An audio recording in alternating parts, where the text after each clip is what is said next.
बोलला तो तिथे मंत्र नाही, बोलला तो तिथे मंत्र नाही, लाविले औषधाला न काही, लाविले औषधाला न काही, दिव्य स्पर्शास व्याधी भ्याला, दिव्य स्पर्शास व्याधी भ्याला, त्याच वेळी महारोग गेला, त्याच वेळी महारोग गेला. प्रभू येशू ख्रिस्ताच्या सर्वोत्तम नावामध्ये सर्वांचे मनपूर्वक अभिवादन. पवित्र शास्त्रात नवीन करारात मत्तई शुभवर्तमानाच्या अध्याय 15 आणि वचन 22 मध्ये आम्ही अशा प्रकारे वाचतो. आणि पहा, त्या भागातील कनानी बाई येऊन मोठ्याने म्हणू लागली, हे प्रभू, दाविदाचे पुत्र, माझ्यावर दया करा, माझी मुलगी भूताने फारच जर्जर केली आहे.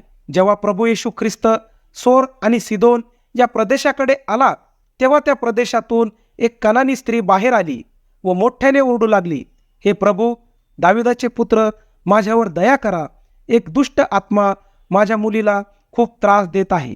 प्रत्येक आईबापाचे आपल्या मुलांवर खूप प्रेम असते आणि जेव्हा त्यांची मुले संकटात, दुःखात किंवा व्यथित असतात, तेव्हा त्यांना आपल्या मुलांची काळजी वाटत असते. विशेषतः जेव्हा त्यांची मुले सैतानाच्या प्रभावाखाली असतात, म्हणजेच त्यांना जेव्हा दुष्ट आत्म्याकडून त्रास होतो, तेव्हा ते अधिकच आपल्या मुलांबद्दल व्यथित होतात. देवाच्या समक्षतेत देवाची उपासना करणाऱ्या काही देवदूतांना सैतानाचे अनुसरण केल्याबद्दलच्या पापाबद्दल स्वर्गातून काढून खाली टाकण्यात आले. तेव्हापासून ते पृथ्वीवर मनुष्याचा छळ करीत आहेत. पापामुळे मनुष्य हा देवाचा वैरी झाला असून तो पापामुळे देवापासून दूर करण्यात येऊन तो सैतानाचा गुलाम झाला आहे. म्हणूनच पाप आणि पापाच्या प्रभावापासून व गुलामगिरीपासून मनुष्याला सोडविण्याकरिता प्रभू येशू ख्रिस्त या जगात मानवी देह धारण करून आला व मानवाच्या पापांकरिता त्याने वधस्तंभावर स्वतःचे बलिदान दिले. तो मरण पावला व मरणातून पुन्हा तिसऱ्या दिवशी गौरवाने जिवंत उठला आहे. यासाठीच की जो कोणी त्याच्यावर विश्वास ठेवतो तो पापापासून मुक्त होऊन प्रभू येशू ख्रिस्ताच्या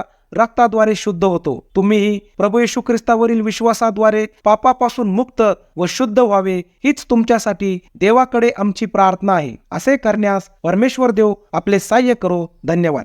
स्पर्श त्याने मला मात्र केला, स्पर्श त्याने मला मात्र केला, त्याच वेळी महारोग गेला, त्याच वेळी महारोग